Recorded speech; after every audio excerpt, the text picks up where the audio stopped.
What is going on, everyone? My name is the California Cougar, and welcome back to another episode of the Survivor Season Series Reviews. Today, I'm going to be talking about Season 18, which is Survivor Tocantins. This one took place in the middle of Brazil, and it's another season that tends to garner mostly positive reviews, but there are a few people that hate it. How do I feel about it? I absolutely love this season. I think Survivor Tocantins is easily one of the best seasons of Survivor ever. Definitely in my top 5 for sure. It is an amazing season all the way around, from the cast to all the memorable moments. It's another underdog story, kind of, similar to Cook Islands. That's why I love Cook Islands so much. This one's got a similar way, but the cast is really the main reason here. It's just so likable and so memorable, aside from maybe a couple, but we'll get to those later. So, for the cast, you have, of course, JT, who I think is a fantastic winner of the show. Of course, he went on to later seasons and he didn't perform so well in those seasons, but for now, we'll just stick to him in this season. He was fantastic in this season. Super likable, southern accent, great guy. And of course, he had his alliance with Steven and Steven Fishback. He was a great character, kind of a nerdy guy, but he's smart. He was smart. He knew the game well. Unfortunately, he made the mistake of not taking JT out sooner because he got swept in the final vote by JT. Speaking of which, I think this was the first ever perfect game of Survivor. And what I mean by that is JT won the game, sweeping the jury vote. He got all 7 jury votes.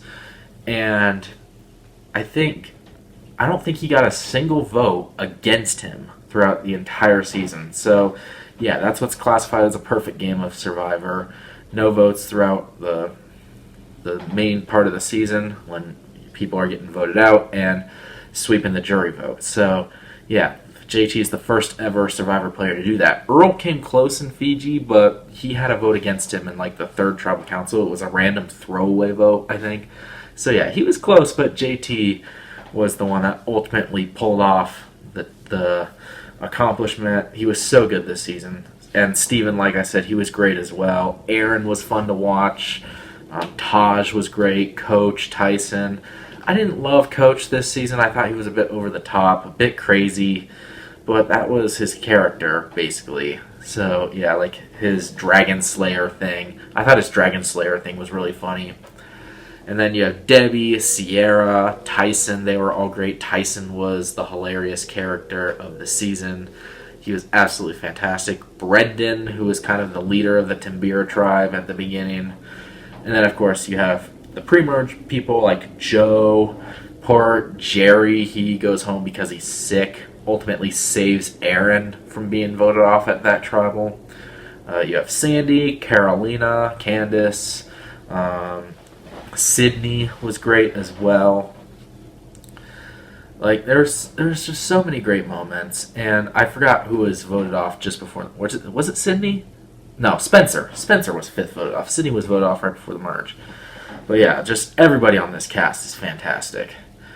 And the location is great too. It's not as good as some of the other like inland locations like China or Gabon or Australia, but it's definitely up there, I think. It's a very good location. It's in the middle of pretty much nowhere, like on these sand dunes in Brazil. Like a really random location. Not the Amazon, but kind of like a desert almost. It's a very weird location, but it's pretty cool. And then Exile Island is just this giant sand dune, which I thought was fantastic. I loved Exile Island this season. I love how they sent 2 people over there. One of them would get a clue to an idol hidden back at their camp. And that spawned the Exile Island Alliance, the pre-merge Exile Island Alliance between Brendan, Sierra, Tosh, and Steven, which I thought was absolutely fantastic. And then JT's kind of like on the outside looking in of that alliance, but not really. But yeah, like I thought the Exile Island Alliance was great for the time being. Unfortunately, it was dismantled pretty much as soon as the merge hit. But it was still a great alliance. It was fun to watch, like the interaction between people on different tribes, and it could have been something special at the merge. And speaking of the merge, it was another underdog story. The Jalapao tribe is down to 4 members, with the Timbiras at 6. So yeah, Timbira has this huge advantage, but of course there's cracks in that tribe. Like you have Sierra and Brendan versus Coach, Debbie, and Tyson, and then you have Aaron, who's kind of on the outside looking into both of them along, and then she's making alliances with the Jalapao tribe as well, like he did it with Joe at Exile Island at one point. And then to make matters worse for Jalapao, Joe gets medevaced due to an infection in his leg, and it seems like the Jalapao tribe is doomed, even if they manage to pull in Aaron, because it's still 5-4, so it seems like they're doomed. But then Brendan decides to abandon the Exile Island alliance, and he's like, let's vote off Joe and JT. Like, he wanted to get rid of JT. Steven did not want to do that, so they were like, we can't do this anymore. And that's where everything kind of unraveled for the Timbira tribe. They all went down one by one, with the exception of Aaron, and all 3 of the remaining Jalapao members made it to the Final Four. So, yeah, different way than the I-2-4, but still very unique nonetheless, and very surprising that JT did not get a single vote during any of those tribals. But yeah, and then of course you have other moments like the Survivor auction. That was fantastic with Taj and the loved ones visit. I thought that was a very good loved ones visit. Taj going to Exile Island, where her husband Eddie would go with her, so that everybody else could get a loved one. Like, you knew as soon as she heard that Eddie would go with her to Exile that she was going to do it. Like, as soon as she heard that, you knew she was going to do it. 100%. Like, anybody would do that. I'm almost certain of it. Like, anybody would do that. Why wouldn't you? You get voted off right away. So, yeah. And, like, the blindsides this season were great, too. Brendan, Tyson. Sierra wasn't really a blindside, but Coach, I would say, was a blindside. Taj was definitely a blindside. She was expecting to go to the Final 3 for sure over Aaron. And, like, even some of the pre-merge stuff, like Sydney, Spencer, Carolina, the first tribal council, she was kind of blindsided because everyone expected Sandy to go home. And speaking of the beginning of the game, you have the whole vote people off right at the beginning, except they go to camp in a helicopter. Like, Sandy's all excited. They're like, you shouldn't be too excited. Sierra knows what's up because she had strep throat at the time, so she knew what was up. And then, of course, you have the choice to set up camp or find an idol. If I'm that person, I'm 100% looking for the idol. Like, absolutely. Are you kidding me? My tribe just voted me off for no reason without even getting to know me. Screw them. I'm finding that idol. So, yeah, I'm 100% on Sandy's side there, not Sierra's. But, yeah, I liked Sierra. I thought she was underrated this season.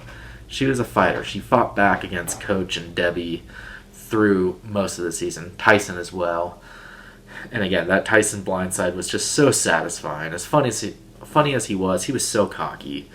So they blindsided him because he won the first 2 immunity challenges. And then JT went on a big immunity run with, I think, Steven and Debbie and Coach got immunities as well at some point. But yeah, the challenges were fun too. Of course, you have Coach with his thing on the what's that challenge called? Where you have to stand on the perches with like tiny footholds, and your hands are like this, just trying any way you can to stay up, and Coach just collapses. That was clearly over dramatic. He was kind of a poser throughout the whole season, doing his little yoga things, but he was a heck of a character, I will say that. So, yeah, like, there's a lot to this season that I could talk about. I could talk about it for hours. It's a fantastic season. It's one of my favorites. If I did have any negatives, I would say that there were parts of the post-merge that were a bit predictable. Like I said, Sierra's vote was kind of predictable, but that's really it. There's not a lot of negatives I have with this season, if any at all. Like, again, I didn't love Coach, but he was a great character. He was good TV. and I didn't necessarily hate him. So yeah, overall, I thought he was solid. He was all right to me. And again, this cast was fantastic. The location's great. The challenges are great. All the memorable moments are great. Like the Dragon Slayer stuff, the warrior coach owning that character, JT sweeping the jury vote was fantastic. Like, just everything about this season is fantastic. It's a season I could watch for forever, basically. You have the whole Beans shenanigans and stuff as well. So many great moments this season. So, yeah. With all that being said, it's time to give Survivor Tocantins a score. I am going to give Survivor Tocantins a 10 out of 10. I bet a lot of you didn't see that coming, but you know what? That's how I feel about the season. I think it's one of the best seasons of Survivor. 10 out of 10. I 100% stand by that. So anyway, guys, there's my review of Survivor Tocantins. What did you think about the season? If you have seen it, let me know down in the comments below. Hit the thumbs up button if you enjoyed this video. Make sure to subscribe to my channel for more videos to come in the future. Next week, we're talking about Survivor Samoa, so stay tuned for that. And until that next video, once again, my name is the California Cougar. And always remember, stay California cool. Peace!